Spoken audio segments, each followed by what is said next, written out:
Caitlin Clark walking down to the 18th hole, wind blowing 14 miles an hour out of the northeast. Forget the records, the crowds, and the endless debates on the court. The most shocking and career-defining move Caitlin Clark has made this year happened on a manicured green, hundreds of miles from the basketball arena. It was one viral shot, a putt that went silent across the internet. But the ripple effect wasn't a sports story. It was a multi-million-dollar financial emergency that exposed the biggest secret in women's professional sports. What unfolded during a seemingly fun-filled Pro-Am tournament was, in reality, a high-stakes brand negotiation played out in front of millions, pitting her generational talent against an archaic financial system. This isn't about Clark simply picking up a new hobby. This is about an athlete being financially compelled to build a multi-million-dollar business empire outside the confines of her professional league. We are going to reveal the specific high-stakes invitation that dropped just hours after that golf clip hit social media, and then we will expose the brutal numbers that confirm Clark is being financially forced to look outside the WNBA structure simply to achieve her true market value. This entire pivot is about leveraging a viral moment into financial independence, and it all comes down to a calculated strategy to escape a $78,000 problem. The fact that the entire landscape of women's sports can be changed by a single drive and a perfect putt is the shocking truth we are about to uncover. The general public viewed Caitlin Clark's appearance at the Annika Pro-Am as a fun, well-deserved break after a grueling WNBA season. That interpretation is completely missing the calculated strategy at play. Clark's participation was not random. The evidence shows this was her second consecutive year at the Annika Pro-Am, held at Pelican Golf Club in Florida, demonstrating commitment, not curiosity. She brought her fever teammates Sophie Cunningham and Lexi Hull, who served as caddies, blurring the lines between team camaraderie and strategic brand signaling. This wasn't a casual round. This was a high-level networking and performance opportunity. The viral moment, a long-range putt that sank with satisfying precision, was not luck. It was a display of genuine skill developed through dedicated practice. Clark showed up looking, and more importantly playing, like an actual professional golfer, complete with full Nike gear and proper professional equipment. This level of preparation is intentional. It signals to potential sponsors and golf media that she takes the sport seriously. She is not merely leveraging her fame, she is actively cultivating the image of a multi-sport athlete, which exponentially increases her sponsorship ceiling. The most revealing detail proving her professional intent was the coaching setup.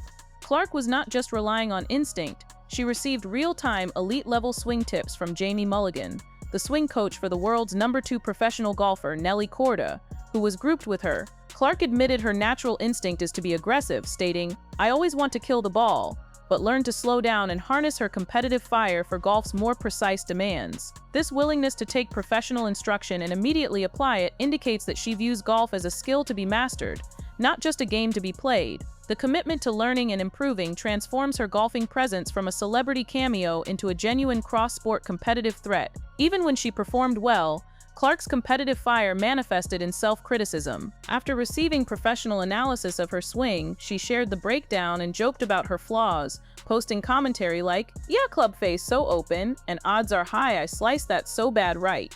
This humility and relentless drive for perfection are deeply marketable qualities. By treating golf with the same intensity as basketball, she opens up high-level opportunities, like eventual LPGA or high-tier digital deals that demand proven dedication and seriousness. This precision sets her up perfectly for the ultimate financial shockwave that followed, but only when contrasted with the chaos happening right next to her. While Clark was busy building a brand based on skill and precision, her teammate Sophie Cunningham was creating a viral moment based on personality and chaos, a brilliant narrative contrast that underscores the financial pressures all WNBA players face. Cunningham's infamous moment involved an errant tee shot that struck a fan. The moment went viral not just for the contact, but for the fans' dramatic reaction, where he and others appeared to fall down in an effort to get close to Sophie. This was an intentional, high-energy interaction that generates meme-worthy content. These two approaches, Clark's calculated mastery versus Cunningham's high-personality disruption, represent the two major paths WNBA players are currently utilizing to monetize their offseason. Clark builds her brand on competence and excellence. Cunningham builds hers on entertainment and unpredictable moments, using humor and charisma to generate instant views. Both methods drive attention, but they serve different long-term objectives. The most critical aspect of the Cunningham side story, however, wasn't the chaos. It was the hidden political statement she made. The Pro-Am, attended by media and fans, became a platform for Cunningham to voice raw frustration regarding the ongoing WNBA collective bargaining agreement negotiations and player pay. When a Fever fan shouted that Cunningham and Lexi Hull needed to re-sign with Indiana, Cunningham's immediate public response was pointed, "Tell them to pay us," referencing the WNBA and the CBA negotiations. Cunningham's demand for a salary that allows her to buy a home is not an isolated complaint. It is the universal experience of WNBA players who are constantly fighting for financial stability despite growing league visibility. This public demand immediately validates the entire premise of Clark's strategic golf pivot. WNBA stars are forced to look for external, highly lucrative income streams, often through content and brand work, because the league structure is currently inadequate. The Pro-Am served not just as a networking event, but as a public protest. Cunningham's willingness to create content through chaos while also actively demanding fair wages proves that Clark's precision-based approach is not just shrewd, but a necessary escape from a broken financial system that restricts its own star talent. This economic reality is the true anchor of the narrative. To truly understand the gravity of Clark's cross-sport ambitions, one must confront the cold, hard numbers of the WNBA salary structure. This is the financial scandal that makes her golf shockwave a logical, even necessary, career move. Despite single-handedly driving unprecedented viewership, ticket sales, and cultural relevance for the WNBA, Clark is trapped by the rookie wage scale. Her exact base salary for the 2025 season is a staggering $78,066. Her total contract, spanning 4 years, is only $338,056. This figure is an outright scandal when contrasted with her proven market value. Just months prior to her professional debut, Clark had already secured college endorsement deals, known as NIL deals, estimated to be worth more than $3 million. The system forces her to accept a professional salary that is less than 3% of her pre-professional endorsement value. This juxtaposition reveals that the WNBA salary cap acts as an economic cage. The league captures her incredible talent and uses it to fuel massive growth and revenue for the organization, but the system suppresses her individual earning potential. This disparity forces her to actively and aggressively monetize her offseason, turning any side appearance into a vital component of her overall annual income. The salary cap structure ensures the league's survival, but it externalizes the cost of paying superstars. Clark's endorsements and side ventures like golf are the market's way of subsidizing the league's operational model. Her continued success in the WNBA is essential for maintaining her brand prestige, but her income parity is found outside of it. The calculated solution is clear. Find low physical impact, high-paying events during the off-season. The Golf Invitational presents an opportunity for serious income from a single event, mitigating the risk of physical injury that could jeopardize her primary basketball contract while simultaneously maximizing her brand exposure. The numbers confirm the strategic necessity. Clark is functionally playing basketball for cultural capital and professional experience, but she is monetizing her fame through external platforms to achieve her true market parity. The golf pivot is not a choice, it is an act of economic self-preservation. The moment Clark's impressive putt went viral, the high-level digital media world acted with speed and precision, recognizing a generational asset who had just proven her cross-sport legitimacy. Within hours of that clip hitting social media, a high-stakes invitation was extended. This was not a pre-planned publicity stunt. It was a digital media predator spotting an opportunity and moving instantly to acquire top-tier talent. The invitation came from the biggest name in YouTube golf content, the Internet Invitational. This event, which has previously been associated with Barstool Sports and is tied to professional golfer Bryson DeChambeau, is explicitly designed for maximum content generation and virality. DeChambeau, who has cited creators like MrBeast as inspiration for the event's format, understands that modern sports consumption is shifting toward easily digestible, high-production digital content. The lure is undeniable: money. The Internet Invitational boasts an immense prize pool of at least $1 million. For context, this single event offers a prize pool that is over 12 times Clark's $78,066 WNBA base salary for the 2025 season. This stark financial contrast is devastatingly effective and instantly justifies any time Clark might spend practicing her swing instead of resting during the off-season. The prize money is not just a competitive reward, it is a financial lightning strike. The importance of the invitation extends beyond the cash. DeChambeau sent the first official invite for the 2026 Internet Invitational directly to Caitlin Clark. This signals that Clark is recognized not merely as a celebrity athlete trying a new sport, but as a crucial digital asset whose participation guarantees massive viewership and legitimizes the Internet Invitational as a premier content property.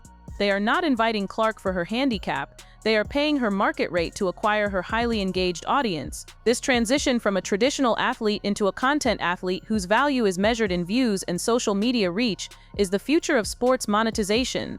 The $1 million prize pool is intoxicating, but the real financial shockwave is the sheer scale of the audience Clark is being offered access to. The Internet Invitational doesn't just promise money, it promises unparalleled exposure that the WNBA cannot currently offer during its offseason. Analysis of the associated channels reveals a dizzying viewership metric. Over a mere 2-week period, the content channels linked to the Invitational generated over 16 million views. This includes specific massive performances, such as one video pulling in 5.9 million views and others consistently breaking 3.3 million views. To understand the magnitude of this figure, it must be placed into the context of traditional sports. The Internet Invitational's viewership, cited in previous events as reaching approximately 10.1 million total views, either rivals or exceeds the audience for major established PGA Tour events, including the US Open and the PGA Championship. This proves that the Invitational is not a niche YouTube side project. It is a premier sports property operating in a non-traditional format, and its audience is massive and highly engaged. This level of exposure provides two distinct advantages. First, the demographic consuming YouTube golf content often skews older and wealthier, making it prime real estate for high-end, premium endorsements related to finance, luxury goods, and travel. This audience is precisely the kind that offers higher return on investment for sponsors than many general sports demographics. Second, the golf content on YouTube benefits from statistically higher audience retention rates than many other forms of sports media. This means viewers who click stay watching, which is the holy grail for content algorithms and sponsors alike. The implication here is the zero-sum game of attention. Every viewer watching Clark play golf is a view the WNBA is not capturing during the offseason. Clark is expertly transferring her massive basketball audience, which is young and highly engaged, to the golf space. By successfully bridging these two audiences, she becomes an indispensable asset for golf sponsors and content creators desperately seeking growth and diversification. The digital ecosystem is actively cannibalizing the WNBA's potential off-season earnings by offering a higher-value, lower-risk platform. Clark, by engaging in high-quality off-season content, is maximizing her value efficiently, bypassing the WNBA's slower corporate machinery. Caitlin Clark's golf pivot should not be viewed as a temporary distraction, but rather as an incredibly shrewd long-term strategic plan, an essential insurance policy for her career and her body. Clark is deliberately engineering a transition in her public identity, moving from being defined as a basketball player who golfs to becoming recognized as an athlete who excels at multiple things. This distinction is critical because it fundamentally diversifies her endorsement portfolio. If her brand is tethered only to the WNBA, her financial viability expires the moment her body begins to fail. By mastering a secondary high-profile sport, she future-proofs her income stream. This strategy is underscored by the physical realities of professional basketball. The WNBA is a high-contact league that takes an immense toll on the body, making early career breakdowns a constant risk. Most players' careers are finished by their mid-30s. In stark contrast, golf is a sport that can sustain professional engagement and media relevance well into a person's 40s, 50s, or even 60s at celebrity and competitive levels. The golf commitment establishes a crucial financial contingency. If a major injury were to happen that limited her WNBA career, her established high-value golf brand ensures that the restrictive $300.56 WNBA contract becomes irrelevant, and her income continues unabated through endorsement and media deals tied to her multi-sport status. The self-critical nature she displays in seeking coaching suggests she is applying her unparalleled competitive drive to mastery in both arenas, aiming for genuine excellence, not just token participation. This level of professionalism guarantees the golf world takes her seriously and views her as a legitimate investment. Clark is applying the harsh lessons of the WNBA's history, low wages, and short career spans to engineer a solution that grants her autonomy. Any smart athlete with enormous brand power must cultivate low-impact, high-monetization side ventures. Golf is the perfect fit. This is not about passion, it is about shrewd financial planning designed to guarantee decades of wealth and career relevance regardless of her physical health in 5 years. The entire golf shockwave narrative synthesizes into one inescapable conclusion. Clark's off-court success exposes the systemic flaws and archaic nature of the WNBA's financial model. She is actively demonstrating that women athletes no longer need to accept institutional limits. They have the power to create their own economic infrastructure outside the league's control. This pivot is best understood as a sophisticated, mutually beneficial transaction between Clark and the digital golf world. Bryson DeChambeau and the Internet Invitational are not extending this invitation out of charity. They desperately need Clark's cultural relevance and massive audience to legitimize and expand their content property.